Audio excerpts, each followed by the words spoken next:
Bagaimana Allah kemudian akan ngeregani, Allah kemudian akan membayar dari transaksi jual beli bisnis anggenipun kita dodolan kala wau.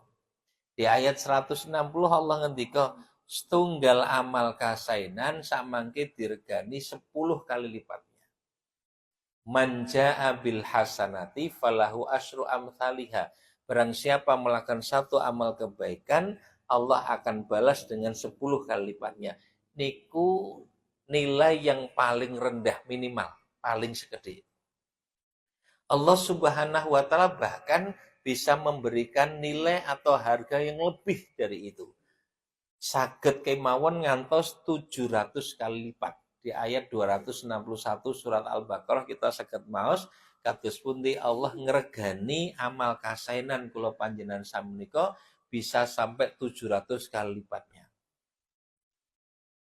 Bahkan bisa lebih dari itu, yaitu dengan nilai harga yang tak terhingga. Boten saged penetang krono kathahipun di ayat 10 surat Az-Zumar. Innama iwafas sabiruna ajrahum bi ghairi hisab. Sesungguhnya hanya orang-orang yang bersabar saja akan diberi balasan secara sempurna tanpa batas. Nggak bisa dihinggakan karena luar biasa banyaknya. Nah, maka Allah sampaikan wonten ayat 111 dumugi ayat 112 surat At-Taubah kala wau. Apa saja bentuk transaksinya? Anggenipun napa nggih? Transaksi niku basa Jawane napa to nggih? Nek le dodolan niku lho, ya. Kalau barang sing didol nggih pun cetha terus kemudian regane pinten pun cetha. Tapi bentuk jual belinya itu napa? Niku basa Jawa napa? Wujud le dodolan niku lho. Nah, niku istilah pun transaksi. Nggih. Nggih jual beli itu sendiri gitu. Jual beli napa dodolane niku kados pundi? Wujude dodolan niku kados pundi? Di ayat 111 sampai 112 Allah mengungkapkan bentukipun dodolan kula pansami kalian Gusti Allah. Sepindah pun sebat wonten ayat 111 menika dalam bentuk yuqatiluna fisabillah, berperang di jalan Allah. Nggih. Berperang dalam arti fisik militer kados dene sakniki teng napa Palestina kalian Israel menika berperang di jalan Allah. Baik membunuh maupun terbunuh pun cetha swargane. Regane swarga sudah ditetapkan oleh Allah Subhanahu wa taala. Malah nek mati syahid dalam peperangan fisabilillah niku ora nganggo dihisab, ora nganggo diitung amale langsung mlebu swarga. Nggih. Nah, ning wonten sing ngalangi tiyang menika dereng pun lebetaken swarga senaosa mati syahid. Napa sing ngalangi? Nek duwe utang. Niki sing rawuh do duwe utang mboten. Nah, maka upayakan ya untuk bisa menyelesaikan persoalan utang. Jeung Nabi niku ngantos nggih nek wonten sing sedo jeung Nabi nyun pirsa Nabi tanglet rumiyin. Sing sedo ki duwe utang ora. Nek duwe wis dilunasi dereng. Nek dereng wis ana sing nanggung untuk nglunasi napa ora. Selama belum dilunasi utawi dereng wonten sing sanggup untuk nanggung hutangnya, maka Nabi mboten purun nyolati. Nabi tidak mau menyolatkan jenazah yang dia masih nanggung hutang sampai ada yang melunasi atau yang menanggung hutangnya untuk melunasi. Ini pesan penting kagem kula pansami, masalah hutang niku mboten rampung dengan kematian sampai statusnya cetha sampun lunas napa kemudian sudah diikhlaski. Nah, baik, niki yang pertama, yuqatiluna fi sabilillah. Yang kedua, ya, wujudipun jual beli atau bisnis kalau napa malih at-taibun. Yang kedua adalah at-taibun bertaubat. Bertobat ini juga termasuk bentuk jual beli antara diri kita dengan Allah Subhanahu wa taala. Ibu-ibu ingkang dipun rahmati Allah Subhanahu wa taala, juga adik-adik niki wonten kalih ingkang nderek ngaji alhamdulillah. Nggih, mudah-mudahan dadi anak-anak saleh. Nggih. Nah, taubat itu sesungguhnya kita lakukan secara terus-menerus sepanjang kehidupan ini berlangsung. Lah tobat niku napa to? Taubat niku arruju ila taatillah, kembali mentaati perintah Allah. Lah menungso menika adalah makhluk Allah yang potensial melakukan dosa dan kesalahan. Menungso sing ora duwe dosa niki wonten mboten? Mboten wonten. Nabi saja yang dijaga oleh Allah dari melakukan dosa dan kesalahan. Sanesipun Nabi menungso sing ra duwe dosa wonten mboten? Mboten wonten. Bahkan disebutkan al-insan mahal khata' wan nisyan. Manusia itu tempatnya salah dan lupa. Ngoten nggih. Karena potensial melakukan kesalahan dan dosa, maka diperintahkan kepada manusia menika nalika nindakake perkawis ingkang lepat klentu dosa durhaka, maka agar dia segera menyadari kesalahan itu, mohon ampunan kepada Allah, meninggalkan dosa yang dilakukan, lalu kembali melakukan ketaatan yang diperintahkan niki ingkang pun sebat taubat. Dengan demikian bertobat itu berlangsung secara terus-menerus sepanjang kehidupan yang diberikan oleh Allah Subhanahu wa taala kepada kita. Nggih. Dados kula pansam niku nggih saben-saben wekdal niku tobat terus dateng Gusti Allah, dan Allah perintahkan kepada orang-orang beriman untuk bertobat kepada Allah. Di ayat yang ke berapa tuh? Ke-6 atau ke-8 ya? Ke-8 surat At-Tahrim. Ya ayyuhalladzina amanu tubu ilallahi taubatan nasuha. Wahai orang-orang yang beriman, bertobatlah kalian kepada Allah dengan taubat yang semurni-murninya, setulus-tulusnya.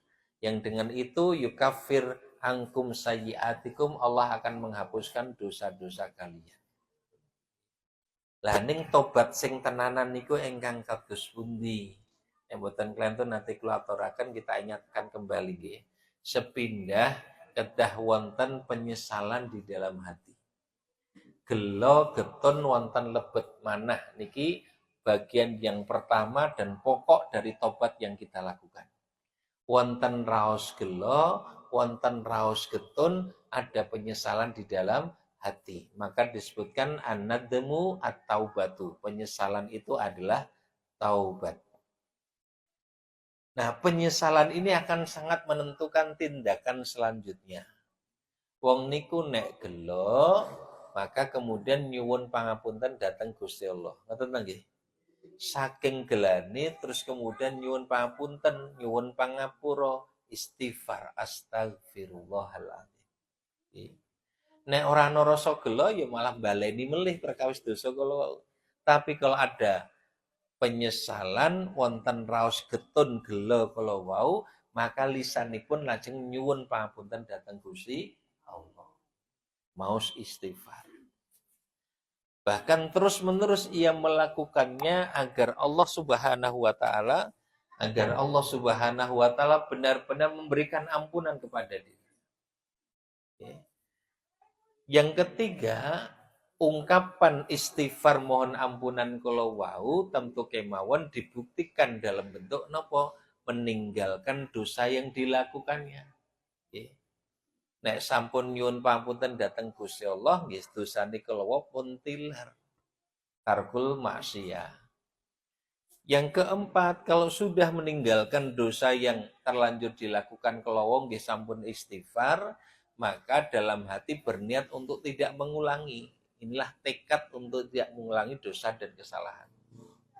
Yang kelima, nek pun wonten tekad menika, penguatnya adalah segera melakukan amal-amal kebaikan yang diperintahkan. Lajeng nindake amal-amal kasainan. Maka Nabi nate ngendika wa'at bi'is sayyi'atal hasanata tamhuha. Segera ikuti perbuatan dosa dengan melakukan kebaikan tamhuha, karena Allah akan menghapuskannya. Panjenengan saged maos di ayat 114 surat Hud, innal hasanat yudhibnas sayyi'at. Sesungguhnya kebaikan-kebaikan itu menghapuskan dosa-dosa. Nah, sehingga monggo nindake amal kasainan menika, di antara keutamaan yang kita peroleh adalah dosa akan dihapuskan, pahala akan diberikan, derajat akan ditinggikan, keberkahan akan Allah karuniakan kepada kita dan seterusnya. Niki sedaya kala wau keuntungan-keuntungan yang kita peroleh dalam transaksi jual beli kita dengan Allah Subhanahu wa taala ingkang pun sebat taubat kula. Oke. Kalau sudah melakukan kebaikan dosa dan kesalahan itu saged risak to nggih. Jenengan gadah napa dalem punya rumah itu dalam kondisi yang bersih nek ra dijaga resik ing dalem kala wau bisa menjadi kotor leres mboten apa meneh diregeti itu ora diregeti kemawon saged reget karena wonten bletuk apalagi dikotori dengan sengaja maka begitu pula kebaikan yang sudah kita lakukan kedah pun jagi upaya penjagaan kebaikan yang sudah dilakukan nika mawi menapa mawi bi'ah sholihah lingkungan yang kondusif dengan kebaikan bebrayan kalih rencang ingkang ugi ya tekun nindake ibadah kathah nindake amal kasainan itu lingkungan yang kan menjaga kebaikan kita bahkan menguatkannya sebab saestu kula bangsa menika di antaranipun nika gumantung rencange niku sinten ya sebab kekancan itu memberikan pengaruh pada sikap dan perilaku kita sampun nanti kita aturaken hadisipun Nabi sallallahu alaihi wasallam dalam masalah menika almar'u ala dini khalilihi falyanzur man yukhaliluhu seseorang itu sangat dipengaruhi oleh kualitas agama teman bergaulnya maka perhatikanlah dengan siapa dia itu bergaul jenengan nek gadah putra lare gadah wayah nggih terus kemudian melakukan tindakan sing boten pun remeni asring lajeng nyun pirsa ngeten asring kemudian tanglet ngeten iki kancane sapa to nggih napa mboten kancane sapa karena kekancan menika memberikan pengaruh baik maupun buruk nah karena itu kita harus selektif dipilah-pilah dipilih-pilih pundi ingkang dados rencang kula panjenengan sami nggih nek kancane do ngaji ngeten nggih insyaallah sae to nggih sae nek pas ngaji nggih ngaji nggih mugi-mugi tambah sae gitu. Baik, nikah ingkang kaping kalih ya. Yang pertama tadi berperang di jalan Allah, yang kedua adalah bertaubat. Yang ketiga al-abidun. Al-abidun beribadah kepada Allah. Okay. Janipun menika ungkapan umum ibadah. Tetapi dimunculkan pada ayat ini untuk memberikan penekanan bahwa keseluruhan amal yang kita jalani selama hidup niko harus punya nilai ibadah pengabdian kepada Allah Subhanahu wa taala. Kenapa demikian? Sebabipun klopan sami dicipta oleh Allah tidak lain untuk tujuan ibadah. Wa ma khalaqtul jinna wal insa illa liya'budun. Tidaklah kami ciptakan jin dan manusia kecuali untuk beribadah padaku. Lah ibadah menika wonten kalih werninipun.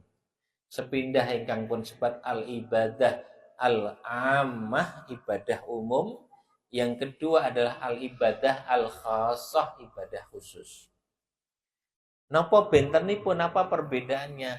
Ibadah umum adalah segala hal-hal atau segala amal yang diperintahkan oleh Allah atau tidak dilarang oleh Allah ya yang segala yang diridhoi oleh Allah dan diperintahkan olehnya secara umum napa kemawon sedangkan ibadah khusus adalah ibadah-ibadah yang secara khusus ada perintahnya dengan detail rincian terkait dengan pelaksanaan amal yang diperintahkan kalau wau carane dos pundi papane wonten pundi kemudian wekdalipun kapan itu sudah dijelaskan aturan-aturannya nah, di antara contoh ibadah khusus kados ini salat, zakat, puasa, haji salat menika kan sudah ditentukan waktunya to nggih inna sholata kanat alal mu'minina kitaban mauquta sesungguhnya sholat itu adalah kewajiban bagi orang-orang beriman yang tertentu waktunya. Tata caranya juga tertentu. Okay. Wekdalipun ya sudah ditetapkan, tata caranya sudah ditetapkan, syarat rukun, wajib, sunnah, adab sudah ada